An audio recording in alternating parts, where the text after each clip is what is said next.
U.S. Soccer's quest to return the U.S. women's national team to the top of the sport has led them to hire one of the best coaches in the women's game. Emma Hayes has been hired as the U.S. women's national team coach and will assume the role on a full-time basis when her season with Chelsea concludes in May. The 47-year-old English manager has extensive ties to the United States, having begun her coaching career in the college ranks with Iona. She spent 2 seasons as head coach for the Chicago Red Stars in the now defunct WPS before eventually taking charge of Chelsea in August of 2012. Hayes has led Chelsea to 6 Women's Super League titles in England and guided Chelsea to last season's UEFA Champions League final. Hayes released a statement on Thursday as part of the U.S. Soccer's announcement, and she said, "This is a huge honor to be given the opportunity to coach the most incredible team in the world in world football history. The feelings and connection I have for this team and for this country run deep. I've dreamed about coaching the USA for a long time, so to get this opportunity is definitely a dream come true." So we'll see what happens there. But Emma Hayes, obviously, she knows that there's a lot of work to do at these high levels, and she's going to be the highest paid coach as everything, as this develops. We're getting more information. She's also going to be the best paid coach in the world as well. All right, well, we are ready to go here, and we're going to bring in, it's Michael Lahud, Adrian Garcia Marquez with you, and Sandra Herrera to give us a little bit more details on this breaking news. Sandra, good evening. Good afternoon. Hey, how you both doing today? Happy to be here. We're doing great, doing great. Now, Sandra, so things are set to kick off. I mean, this has been something that has been rumbling. We've been hearing about it. Finally, it happens. What's her next step? Because you see it. I mean, you're coming right in. She's already achieved everything she could possibly achieve. What is she looking to do here with the U.S. women's national team other than bring that level back to where it belongs? I think it's a combination of the two. I think, yes, she is probably intrigued by the concept of getting them back to that level, right? A #1 ranked team in the world that racks up major international trophies. But I think there's a little bit of intriguing bits of a new challenge for someone like Emma Hayes. I think she may have been a candidate that many thought might not have been interested in a different role outside of Chelsea unless that role was probably the most lucrative coaching position in women's soccer. And it turns out when this one opened up and became available, she was very high on the very wide net of candidates that U.S. Soccer went ahead and casted in their coaching search. She's an incredibly accomplished manager at the club level, has had experience in the United States in the very early iterations of club soccer here, but obviously has risen to a certain level of success that has kind of pushed her through in the limelight and the spotlight with Chelsea, with all of these titles that she's won with them at club, having gone through Champions League with them as well, kind of reached the pinnacle of that tournament, hasn't quite yet been able to secure that Champions League title, but that could still be a possibility with the details of this new contract with U.S. Soccer, how she won't join until at the conclusion of Chelsea's season in Women's Super League. Sandra, first of all, got to ask you, how are you feeling since the NWSL championship? Maybe we can sidebar after that. But back to the business at hand, what's been the process like to get Emma Hayes' signature? Because this was a big bombshell. I remember when it initially broke, we were here on Scoreline talking about it. Just to see it go to the end of the finish line, this is massive for U.S. women's national team. Yeah, absolutely. Look, I appreciate the check-in. Women's soccer never sleeps. Surely this is probably the best example of that, coming off of the biggest game in NWSL in the NWSL championship that took place on Saturday, and now kind of rolling into the early news cycle of this week with the news of Emma Hayes as official USWNT manager. It's massive. I think in the beginning, early stages, when folks were really looking to see who was possibly on that short list of candidates, who could it be? Because I think post-World Cup exit, you're 100% correct. We were chatting across all of these, excellent Golazo Network shows talking about who are the candidates, who's possibly going to be in the mix, in the running to land this role, who could possibly go through this very rigorous, what I'm told is very, very intense kind of process and interviewing process in terms of multiple rounds for this head coaching position.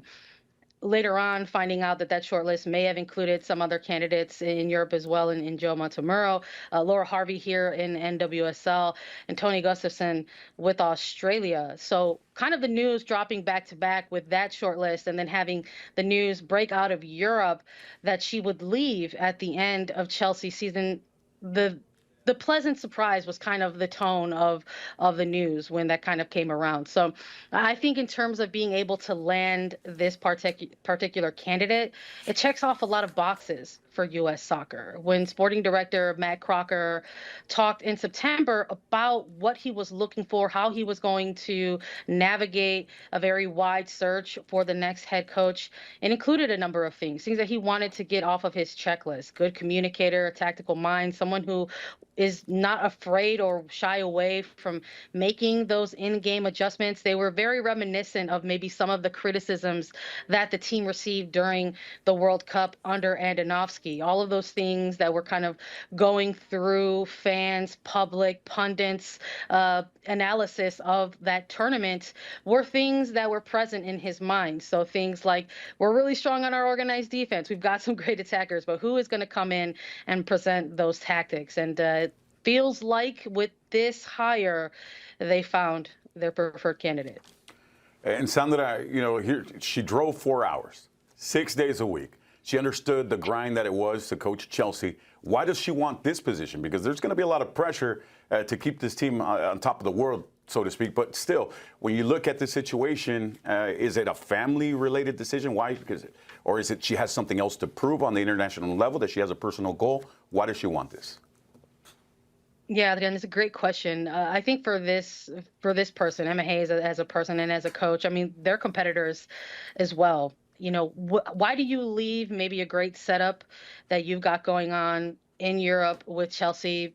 Maybe it's because you feel like you've accomplished everything you could have possibly accomplished with that club. We're talking multiple titles at this point, winning the league at a point with not just 6 titles, but having 4 of them consecutively, having grown the brand, having grown the team, really making them a staple on Europe and across the globe. So why would you move out of that? And a lot of the discussions that I've had and heard is to embrace that challenge, and maybe perhaps a little bit of mix with unfinished business. She came to the United States partially motivated by her father saying, this is where you need to be if you want to kind of really get your foothold in soccer. This is a place where they do take it seriously. And the fact that she does have some ties to club soccer in the United States are very, very those ties are very early in the beginnings of women's professional club soccer trying to get its footing on the ground. So the fact that she's coming back and going to have access to a player pool that has largely played in this third iteration, the NWSL, coming off of a fantastic championship match, I think those are the challenges that have intrigued her in this potential it's not potential, but now official hire for Emma Hayes. So why leave what you already know? Obviously, I think because you're chasing more. And this national team program is in a position right now where they want to get back into that spotlight. They want to get back to that dominating presence and that dominating soccer. And Emma Hayes is intrigued by that prospect. She's built an absolute dynasty at Chelsea Football Club. But question for you, how does that translate, the success at club level, to the international game? Because we see so many managers struggle to make that jump. Yeah, I think that's going to be a question mark for some folks too, Mike. So it's a great one that you tossed to me here on that. I think one of the things that people might find curious is that international experience. Players weren't exactly a part of the interviewing and hiring process, but Becky Sauerbrunn is a player who did mention that the players were at the very least informed of the processes and protocols and where the timeline was for the candidate coming in and out, getting interviews and what that looked like. So they didn't have a major role in that, but they were sought out for some information, saying what would you look for or like in the next head coach. And one of those things, along with all of the other things like tactical mind, someone who can make adjustments, great communicator, good players coach, came with international experience. That was also on the list for the players of things that they wanted to get done for this next coach. So that might be a question mark for some people, like where is the international experience, coming from for Emma Hayes. But I think with her success, specifically in Europe, tied together at this kind of transitional moment for this program, kind of meet a mutual agreement of, or a mutual checking of boxes for players and federation to kind of push the program forward. They wanted to make a big splash with this hiring. Absolutely, they did. And to have fallen short of that would have risen probably even more question marks. So the fact that they not only got their preferred candidate, but have all of these other headlines around it, going to be highest paid, going to be one of the winningest managers for domestic club in Europe, are all things that I think people are celebrating today. And Sandra, you're talking about checking boxes. What are the boxes she needs to check? What does she need to tackle head on from here until she takes over? Obviously, she wants to focus on Chelsea and do the best there, but she's got another job on the horizon. She's got to kind of mind many details now, no? Yeah, absolutely. Listen, I hate to simplify it, but I think literally physically getting into an international window with this national team is probably number one, although folks are still going to have to wait for that. Fans, the players, even the coaching staff that she might have in place. She's not going to be with this team through an international window until about June. So she's going to have 4 total games on the actual physical sidelines with this national team in the buildup to the World Cup. So kind of to manage this length of time as she's still with Chelsea.